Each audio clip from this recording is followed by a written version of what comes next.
यहां पर अंतर्राज्यीय साइबर गिरोह का भंडाफोड़ हुआ है। पुलिस ने 30 साइबर ठगों को गिरफ्तार कर लिया। गिरोह का मास्टरमाइंड राम अवतार सैनी अरेस्ट किया गया है और गिरोह से 52,69,000 रुपए बरामद किए गए। 14 लग्जरी कारें, 35 लैपटॉप, कंप्यूटर जब्त किए गए और गिरोह से सैकड़ों दस्तावेज बरामद किए गए हैं। सरकारी योजनाओं के नाम पर ये ठगी किया करते थे और ग्रामीणों से आधार और बैंक खाते ये आरोपी ले लेते थे और दस्तावेज लेकर फर्जी लाभार्थी ये ठग बना दिया करते थे। पेंशन धारकों के नाम पर ये सरकारी धन की लूट की गई थी और ऑपरेशन शटर डाउन के जरिए इस गिरोह का खुलासा हुआ है और इसके बारे में ये बड़ी जानकारी मिली है।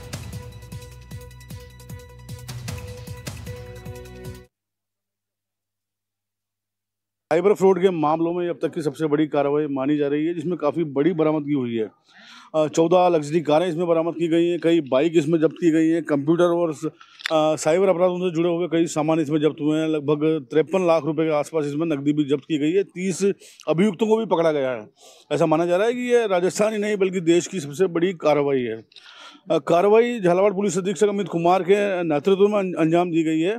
उनसे बात करके हम जानना चाहेंगे कि किस तरह से इस पूरी कार्रवाई की रचना हुई और किस तरह से इसको अंजाम दिया गया, कितने लोग इसमें, कितने पुलिसकर्मी इससे जुड़े हुए थे तथा किन सूचनाओं पर इस कार्रवाई को अंजाम दिया गया। सर, किस तरह से ये पूरी कार्रवाई की रचना हुई और कैसे अंजाम दिया गया इसको? एक गोपनीय प्रयास 8 अगस्त को प्राप्त हुआ था। उसमें ये बताया गया कि कोई एक गिरोह है जो इस तरह जो सरकारी योजना है उसमें कहीं गबन कर रहा है और आम आदमी के लिए जो पैसा है उसको साइफन ऑफ कर रहा है। सूचना की प्रकृति संवेदनशील और तथ्यात्मक तौर पर सही प्रतीत होती हुई दिखाई देने के कारण साइबर थाने के कांस्टेबल रवि उसको ये जांच सुपुर्द की गई। उसके बाद में उसके सहयोगार सुमित, इन दोनों जो जवान हैं, इन्होंने फाइनेंशियल और टेक्निकल एनालिसिस करके पिछले 2.5 महीने में लगभग इस नेटवर्क की जड़ों तक हम लोग पहुँचे। उसके बाद में साइबर थाने में एक मुकदमा दर्ज हुआ जिसमें शिव भवानी मंडी को जांच सुपुर्द की गई। हमने 30 चूँकि ऐसे संदिग्ध लोग थे जिनकी पहचान इस दौरान जो इतने दिनों में जो होमवर्क हुआ उसमें पहचान हुई, तो 30 टीमों का गठन किया गया है। उसमें एक सहायक अनुसंधान अधिकारी, एक ऑपरेशनल हेड इंचार्ज, एक साइबर का कांस्टेबल, एक महिला कांस्टेबल और एक ऐसा कांस्टेबल जिसने उस संदिग्ध आरोपी उसकी जगह को जियो टैग कर रखा है। उनकी सबकी पहचान सुनिश्चित होने के बाद में 30 टीमों द्वारा रेड की कार्रवाई को अंजाम में लिया गया। उन 30 टीमों के साथ में 30 रिजर्व टीम रखी गई और 10 थानों में सपोर्ट के लिए थानों में टीमें रखी गई। लगभग 70 टीमों ने 2 राज्यों के 4 जिलों में एक साथ सुबह 6 से 7 के बीच में लगभग रेड हमने की, जिसमें दौसा पुलिस का भी बहुत सहयोग रहा। दौसा पुलिस की तरफ से जहीर अब्बास और वहाँ की डीएसटी की टीम ने बहुत मजबूती से हमारा साथ दिया।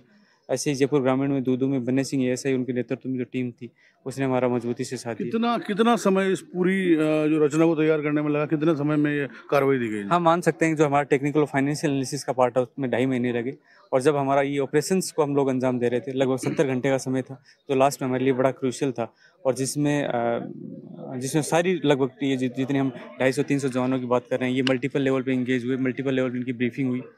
जाहिर सी बात है, पुलिस कप्तान के तौर पे आप ही को इसकी पूरी मॉनिटरिंग करनी थी। मॉनिटरिंग की प्रक्रिया किस तरह से तय की गई, क्या इसमें कदम उठाए गए? एक हमने साइबर कंट्रोल रूम बनाया जो जिला स्तर पर तैनात किया गया। उसका कारण ये था जो जितनी भी 30 टीमें हैं उनको हम जब वो ग्राउंड पे जाएं पूरा टेक्निकल हेल्प दे पाएँ। जब उन टीमों को रवाना किया गया तो भी उनको एक बंद लिफाफा दिया गया जिसमें उनका टारगेट कौन है, टारगेट के पास क्या क्या मिलने की संभावना है, उसकी जब्ती कैसे की जानी है, जब्ती के जो फॉर्म है वो सब उनको दिए गए। पूरा बहुत डिटेल्ड ब्रीफिंग हुई। तो देखिए पूरी कार्रवाई किस तरह से की गई है झालावाड़ एसपी ने अभी बताया।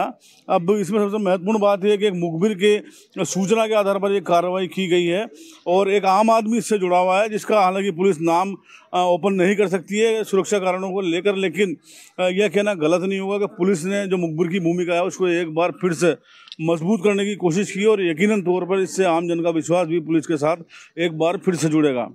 इतनी बड़ी कार्रवाई झालावाड़ पुलिस ने की है जो पूरे देश में एक मिसाल बनने वाली है और आने वाले दिनों में इस चीज़ से इनकार नहीं किया जा सकता कि इसमें और भी आगे की चीज़ें खंगाली जाएंगी और नए नए खुलासे होंगे।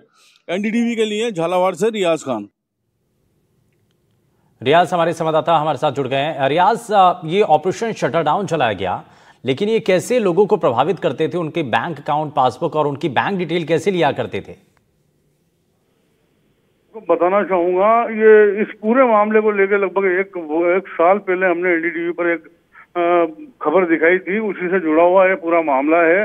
इसमें दरअसल क्या है, जो सरकारी योजनाएं होती हैं, जो जिसमें पेंशन की योजनाएं हैं और कई सारी योजनाएं हैं जिनमें लाभार्थियों को पैसा मिलता है, तो ये एक पूरा संगठित गिरोह बना हुआ था। ये लोग ऐसे लोगों को चिन्हित करते थे और उनके डॉक्यूमेंट लेते थे, डॉक्यूमेंट लेकर उनको डॉक्यूमेंट सबमिट करते थे और बाद में उन लोगों को कहते थे कि भाई आपका जो चयन है वो योजना में नहीं हुआ है, तथा उन लोगों के चयन हो जाते थे और उसमें ये फिर आपसी सांठ-गांठ करके इनका बहुत बड़ा नेटवर्क था, उसके माध्यम से ये बैंक अकाउंट किसी दूसरे व्यक्ति का फीड करवा दिया करते थे। इसमें इन चीजों से भी इनकार नहीं किया जा सकता कि बैंक की भी कहीं ना कहीं मिलीभगत इसमें सामने आएगी। तो बैंक खातों से ये फर्जी मतलब जो योजना का जो लाभार्थी था उसके दूसरे खाते से लिंक करवा देते थे, उसके जो मोबाइल नंबर होते थे, और उसके बाद में ओटीपी उसी व्यक्ति के पास जाता था जिसका वो नंबर होता था। तो उस माध्यम से पैसा निकाल कर 70% पैसा उस व्यक्ति को,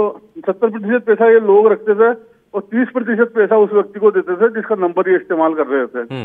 अगर अभी की कार्रवाई की हम बात करें तो लगभग 53 लाख रुपए पुलिस ने जब्त किए हैं। कंप्यूटर, लैपटॉप हैं, काफी सारे 14 लग्जरी कारें हैं, मोटरसाइकिलें हैं। काफी बड़ी संख्या में यहाँ पर सामान भी उनके पास से जब्त किया गया है और बहुत बड़ा ये ऑपरेशन चला। बहुत शुक्रिया रियाज इस पर जानकारी के लिए।